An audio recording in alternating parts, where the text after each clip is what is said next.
আছো তোমরা সবাই? আশা করছি তোমরা সবাই খুব ভালো আছো, আর আমিও খুব ভালো আছি। আজ হচ্ছে মঙ্গলবার আর এখন বাজে 8:30। তো এখন থেকেই তোমাদেরকে সাথে নিয়ে আজকের ব্লগটা আমি স্টার্ট করছি। আই হোপ আজকের ব্লগটা তোমাদের দেখতে খুব ভালো লাগবে। তো চলো, সকালবেলায় চা নিয়ে চলে এসেছি আমাদের ড্রয়িং রুমে। তো আমি আর মা এখন দুজনে চা খাচ্ছি আর নিজেদের মধ্যে একটু গল্প করছি। সকালবেলা আমি, মা আর আমার হাজব্যান্ড তিনজনেই একসাথে বসে চাটা খায়। তো তবে আমি আর মা আমাদের দুজনের চা খাওয়া প্রায় হয়েই যায়। ও তারপরে মায়ের ঘরে, মানে উপর থেকে নিচে এসে মার ঘরে প্রথমে শোয়, তো ওখানে একটু ঘুমিয়ে নেয়। তারপরে তো ওকে ডাকতে ডাকতে তবেই চায়ের কাপের কাছে আসে। তাও যে গরম চা খায় তা নয়, ও একদম চা ঠান্ডা জল হয়ে যাবে, শরবত হয়ে যাবে, এরকমই ও চা খেতে বেশি মনে হয় পছন্দ করে। তো যাই হোক, আমি তোমাদের সাথে কথা বলতে বলতে আমরা চাও খেয়ে নিচ্ছি আর বাবাও দোকানে বেরিয়ে যাচ্ছে। আর আজকের আমাদের তেমন কোনো কাজকর্ম নেই বলতে আজকের আমাদের ইনভাইট আছে, একটা সাত বাড়ি, একটা অন্নপ্রাশন বাড়ি। তো আজকের দুটো ইনভাইট একই দিনে। তো বন্ধুরা, দুটো অনুষ্ঠান বাড়িতে তো আর অ্যাটেন্ড করতে পারবো না, যে কোনো একটাতেই যাব। তো আমরা আজকে যাব সাত বাড়ি।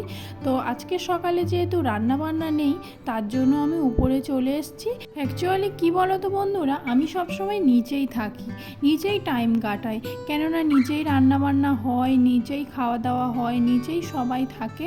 শুধু উপরে দুপুরবেলাটা উপরে আসি, দুপুরে রেস্ট নিতে, তারপরে দুপুর বিকাল উপরে কাটাই, তারপরে আবার সন্ধেবেলা নিচে চলে যায়। আর নিচে যদি কোনো কাজ থেকেই থাকে বিকালবেলা, তাহলে তো বিকালবেলায় নিচে চলে যায়।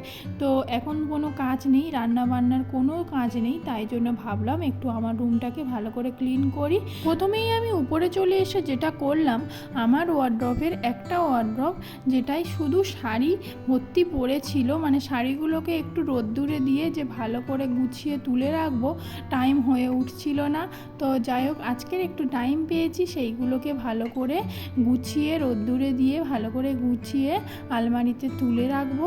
আর তারপরে দেখো, আমার বেড সাইডটাও একটু ভালো করে গুছিয়ে নেবো, এগুলো একটু খুব নোংরা হয়েছে। সপ্তাহে অন্তত 2 থেকে 3 বার বেড সাইডটা আমার ক্লিন করতে হয়, কেননা এখানে না প্রচণ্ড ধুলো পড়ে। তো বেড সাইডটা ক্লিন করতে গেলে তো নাইট ল্যাম্পটাকেও ক্লিন করতে হবে, তাই ভাবলাম এটাকেও একেবারে ক্লিন করে নিই। আর আজকের একটু ডিপ ক্লিনিং করছি বেডটা। তো যেহেতু আমি বেড কভার চেঞ্জ করছি, তো তাই জন্য একটু বেডটাকে ভালো করে ক্লিন করছি। তো চলো, তোমরা দেখতে থাকো পুরো ভিডিওটা। আশা করছি আজকের ভিডিওটা তোমাদের খুব ভালো লাগবে। তো অ্যাকচুয়ালি আমার রুমটা উপরে, আর আমার রুমে যেহেতু এসি চলে, ওই জন্য না দরজা জানালা খুব একটা খোলার প্রয়োজন হয় না, জানালাগুলো খুলি না বলতে গেলে হয়। তাও জানি না কী করে যে ঘরের মধ্যে ধুলো আসে আমি নিজেই বুঝতে পারি না। এই বেড সাইডটা প্রায় সপ্তাহে 3 থেকে 4 বার আমি ক্লিন করি, তাও যেন মানে কোথায় থেকে ধুলো এসে যায় আমি কিছুই বুঝতে পারি না। যাই হোক, আজকের কোনো কাজ নেই সকাল থেকে, আজকে রান্না বান্নার কাজ নেই, ওই জন্যে ভাবলাম আজকের একটু ঘর দোরের একটু গুছানো গাছানোর কাজ করি। আর আজকে রান্নাঘরে বিশেষ কোনো কাজকর্ম ছিলই না। আজকের যে সমস্ত চায়ের বাসনপত্র সেগুলোকে ভালো করে মেজে নিয়েছি। আর আমি তো এখনও টিফিন খাইনি। আমি, মা, আমার হাজব্যান্ড তিনজনে কেউই এখনও টিফিন খাইনি। তো আমি বেডটা ভালো করে পেতে আর তারপরে যে ফুলগুলো দেখতে পাচ্ছ ওগুলোকে ক্লিন করব। তারপরে আমি নিচে চলে যাব, আর নিচে গিয়ে আগে আমরা টিফিন খেয়ে নেবো, কেননা অনেক বেলা হয়ে গেছে। তো টিফিন খেয়ে তারপরে সমস্ত কাজকর্ম করব। অনেক দিন হলো বন্ধুরা, বালিশগুলোকে ঠিক মতো রোদ্দুরে দেওয়া হচ্ছিল না। তো আজকের বেডটা ক্লিন করলাম, তাই আজকের বালিশগুলোকেও একটু রোদ খাইয়ে নিয়েছি। এরপরে আমি ডান দিকের বেড সাইডটাকে ভালো করে ক্লিন করে নেব। ওখানে এই ফটো ফ্রেমটাকে আমি রেখে দিই। তো এই ফটো ফ্রেমটা দেখো খুব সুন্দর, আমার আর ওর দুটো ফটো দেওয়া আছে। একটা মনে হয় দুর্গা পূজার সময়, যে বছর ওর সাথে আমার আলাপ হয়েছিল সেই বছরই দুর্গা পূজার সময় দুজনে ঘুরতে গেছিলাম, সেখানে একটা ফটো দেওয়া, আর একটা ওর বান্ধবীর বিয়েতে গেছিলাম, সেখানের একটা ফটো দিয়ে এই ফটো ফ্রেমটাকে বাঁধানো রয়েছে।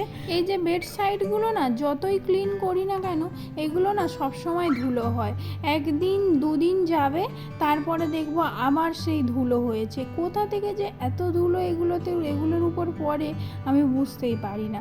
তো এখানেও একটা নাইট ল্যাম্প থাকে, সেটাকেও ভালো করে ক্লিন করে নিয়েছি আর তারপরে সুন্দর করে সেগুলোকে গুছিয়ে রাখছি। তো চলো আমার বেডটা তোমরা একবার দেখে নাও।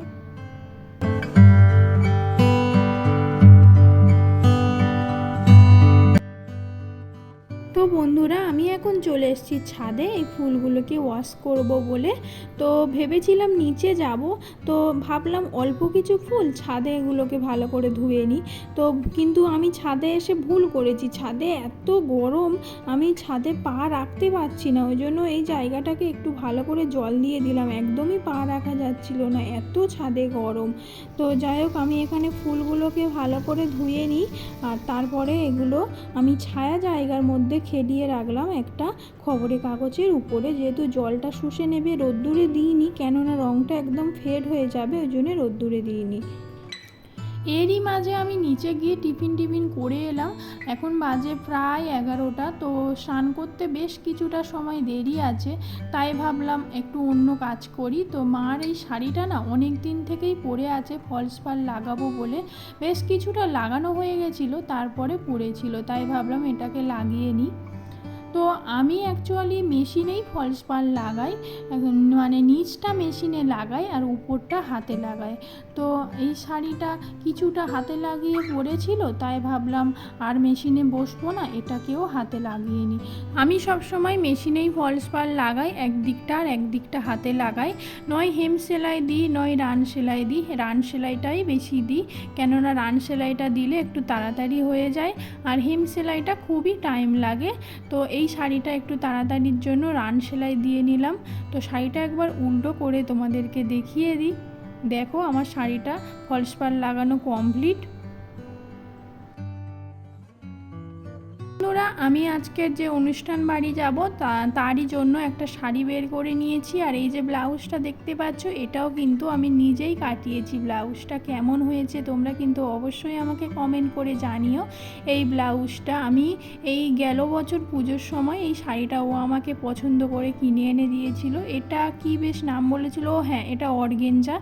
তো এই শাড়িটার ব্লাউজটা আমি এইরকমভাবে কাটিয়েছি, তোমাদের যদি ভালো লাগে প্লিজ কমেন্ট করে জানিও। তো বন্ধুরা আমি একদম রেডি হয়ে গেছি অনুষ্ঠান বাড়ি যাওয়ার জন্য। তো এখন বেজে গেছে 1:30, আর আমাদের আজকে দুটো ইনভাইট আছে, মানে তোমাদেরকে বলেছিলাম একজনের অন্নপ্রাশন আর একজনের হচ্ছে স্বাদের অনুষ্ঠান।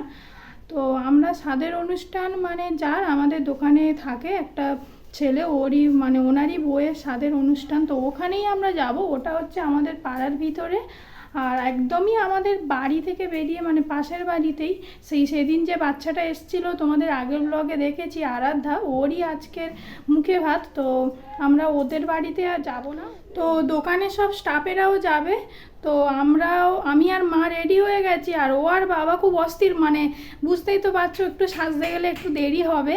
তো ও আর বাবা হচ্ছে তাড়াহুড়ো করছিল বলে মা ওদেরকে আগেই হচ্ছে বলেছে তোমরা চলে যাও, আমরা একটু পরে যাচ্ছি। তো আমি আর মা এবারে যাবো, তোমাদেরকে সব কিছু শেয়ার করব, তোমরা প্লিজ ভিডিওটা দেখতে থাকো। তো দেখো এই হচ্ছে মারও সাজ কমপ্লিট। তো চলো ছাতাটা বলো, তো চলো ছাতা নিয়ে যেতে হবে, প্রচণ্ড রোদ বাইরে। তো বন্ধুরা দেখো প্রচণ্ড রোদ বাইরে। তো এখন আমাদের ঘরের কাজ বন্ধ আছে, হ্যাঁ ছাতা নিয়েছি এসো। এখন আমাদের ঘরের কাজ বন্ধ আছে, তো কিছুদিন পরে আবার হবে। তো এই হচ্ছে অনুষ্ঠান বাড়ি, এই একদম আমাদের বাড়ির পাশেই ওদের বাড়ি। তো চলো আগে আমরা সাত বাড়ি যাব, তারপরে ওখান থেকে ঘুরে এসে ওখানের গিফটটা তোমাদেরকে দেখিয়েই দিতাম, কিন্তু বাবা আর ও নিয়ে চলে গেছে। তো চলো যতটা পারবো তোমাদেরকে দেখানোর চেষ্টা করব, তোমরা ভিডিওটা পুরোটা দেখতে থাকো, আশা করছি তোমাদের ভালো লাগবে। বেলুন দেখো আমার সব ফেটে।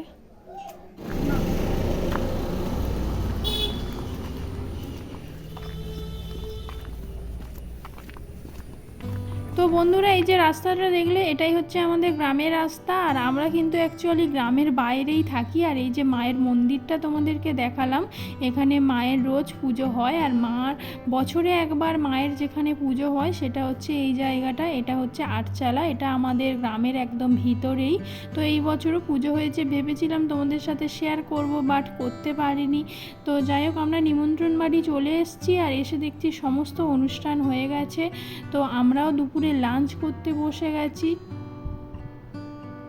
তো বন্ধুরা, প্রথমে ভেবেছিলাম এখানে আমি দাঁড়াই, মা হচ্ছে গিফটটা আনলে আমি আর মা এই বাড়িতে যাব, অন্নপ্রাশন বাড়ি।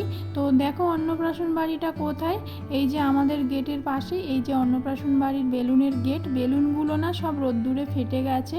তো তারপরে অনেকক্ষণ দাঁড়িয়েছিলাম, মা আসছিল না, ওই জন্য বাড়িতে এসছি। আর বাড়িতে এসছি বলেই তোমাদেরকে একবার দেখিয়ে দিলাম আমাদের যে অন্নপ্রাশনের গিফট কেনা হয়েছে সেগুলো। তো দেখো, এই হচ্ছে আরাধ্যার জন্য একটা ড্রেস কিনেছে মা। আর চলো আমাদের আরাধ্যার জন্য যে গিফটটা কেনা হয়েছে, অ্যাকচুয়ালি ওর জন্য না, সবাইয়ের জন্য। তো দেখো, এটা হচ্ছে একটা মিল্টনের জগ। তো এটার ভিতরে না গরম থাকে, সেই ফ্লাক্সের মতো, ফ্লাক্সগুলো যেমন হয় এটাও ঠিক তেমনই।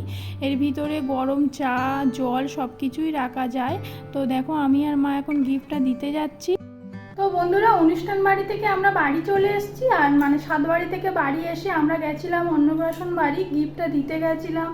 আর পুচকুর গিফট আর ড্রেসটা কেমন হয়েছে তোমরা কিন্তু অবশ্যই জানিও। আর সাতবাড়ির শাড়িটা তো তোমাদেরকে দেখাতেই পারিনি, তার আগে বাবা আর ও নিয়ে চলে গেছে। এখানে তো যেতে খুব করে খাওয়ার কথা বলছিল, আর বলছিল যে তোমরা রাত্রে এসে অবশ্যই খেয়ে দিয়ে যেও, একদমই আমাদের বাড়ির পাশেই বাড়ি। আর আরাধ্যাকে তো তোমাদের দেখাতেই পারিনি, কেননা ও ঘুমিয়ে পড়েছিল তিনটে, আর অনেকটাই বেলা হয়ে গেছে আর ও ঘুমিয়ে পড়েছিল। তো যাবো মানে খাওয়া দাওয়ার জন্য, মানে খুব করে বলেছে, যাবো নাই বলে এসছি। তো দেখা যাক কি করি, যদি যাই তোমাদের সাথে অবশ্যই শেয়ার করব, আর যদি না যাই সেটাও শেয়ার করব। তো যাই হোক, শাড়ি প্রচণ্ড গরম পড়েছে। গুড ইভিনিং ফ্রেন্ড, সন্ধেবেলা সন্ধে দিয়ে তারপরে নিচে থেকে চা খেয়ে আমি আবার উপরে চলে এসেছি আমার রুমে। বেশ কিছু কাজকর্ম বাকি ছিল, সেগুলো করব বলে। তো ভাবলাম এখন পুরো সন্ধেটায় আমার আর কোনো কাজকর্ম নেই, তাই ভাবলাম একটু শাড়িটাকে ইস্ত্রি করি। অনেক দিন হলো শাড়িটা ইস্ত্রি করব বলে করাই হয়ে উঠছিল না। তোমাদেরকে দুপুরবেলা বলছিলাম না যে অন্নপ্রাশন বাড়িতে দাদা বৌদি খুব করেই যেতে বলছিল রাত্রে যাওয়ার জন্য। তো আমরা তো যাবো না বলেই এসছি, তো যাবই না এটাই ঠিক করে রেখেছিলাম। কিন্তু ওনারা শোনেনি, ওনারা বাড়িতে না সব খাবার দাবারগুলো ধরে দিয়ে গেছে। তো তাই ভাবলাম রাত্রে তেমন কোনো কাজকর্ম নেই, একটু শাড়িটাকে ভালো করে ইস্ত্রি করি। এই শাড়িটা গত বছর পুজোর সময় নিয়েছিলাম। তো এই শাড়িটা আমার খুব পছন্দের একটা শাড়ি, শাড়ির কালারটাও খুব সুন্দর, একদম লাইট কালার, একদম যে লেমন কালার বলতে পারো বা বাসন্তী কালার বলতে পারো, কালারটা কিন্তু খুব সুন্দর, রাত্রেবেলা এত ভালো বোঝা যাচ্ছে না। তো সকালে যে সমস্ত শাড়িগুলো আমি একটু রোদ্দুরে দিয়ে রেখেছিলাম, সেই শাড়িগুলোকে আমি ভালো করে এখানে ভাঁজ করে নিচ্ছি, তারপরে এগুলোকে আলমারির ভিতরে ঢুকিয়ে দেবো। তো এই শাড়িগুলোকে না আর হ্যাঙ্গারে দেবো না, এইগুলো এমনি রাখবো। আর এই শাড়িগুলো ভালো শাড়ি অ্যাকচুয়ালি আমি হ্যাঙ্গারে রাখি, সব শাড়ি তো আর হ্যাঙ্গারে রাখা সম্ভব নয়। আর এই তাঁতের শাড়িটা আমি একবারই পরেছি, নতুন শাড়ি, তো এটাকে এমনি ভাঁজ করে রেখে দিলাম। আর এই যে দেখো, হ্যাঙ্গারে আমি এইভাবে রাখি, যেদিকে দেখো দুটো ফোল্ড করা থাকে সেই দিকেই আমি হ্যাঙ্গারের মুখটা করে রাখি, যাতে আলমারিতে রাখতে সুবিধা হয়।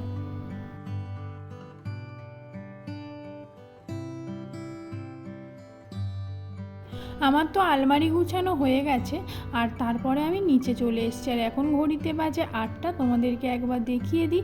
আর মাকে সেই রিঙ্কুদি ফেসিয়াল করাতে এসছে। তো আমি না এবারে আর ভুরু প্লাগটা করিনি, কেননা এখন কোনো অনুষ্ঠান বাড়ি নেই, কোথাও যাবার নেই। তো তাই জন্য ভুরু প্লাগটা করলাম না। ভুরু প্লাগটা না করলে খুব লাগে, কিন্তু করতে ইচ্ছা হয়, কিন্তু খুব লাগে বলে, আর এখন কোনো অনুষ্ঠান বাড়ি নেই বলে আর করলাম না। আর তারপরে আমি রান্নাঘরে চলে এসেছি, যে খাবার দাবারগুলো দাদাটা দিয়ে গেছে ওইগুলোই ভালো করে গরম করে রাখছি, যাতে না খারাপ হয়ে যায়। তো বন্ধুরা, আমার ওয়ার্ড্রপের এই র্যাকটা অগোছালো হয়ে পড়েছিল, এটাকে ভালো করে পরিষ্কার করে গুছিয়ে রেখেছি। আর এই ছিল আজকের আমার ছোট্ট ব্লগ। যদি ব্লগটা কোথাও কিছু ভালো লাগে প্লিজ একটা লাইক করো, কমেন্ট করো, শেয়ার করো অ্যান্ড সাবস্ক্রাইব করে আমার পাশে থেকো। দেখা হচ্ছে তোমাদের সাথে আবারও একটা নতুন ব্লগের সাথে। ততক্ষণের জন্য তোমরা ভালো থেকো, সুস্থ থেকো।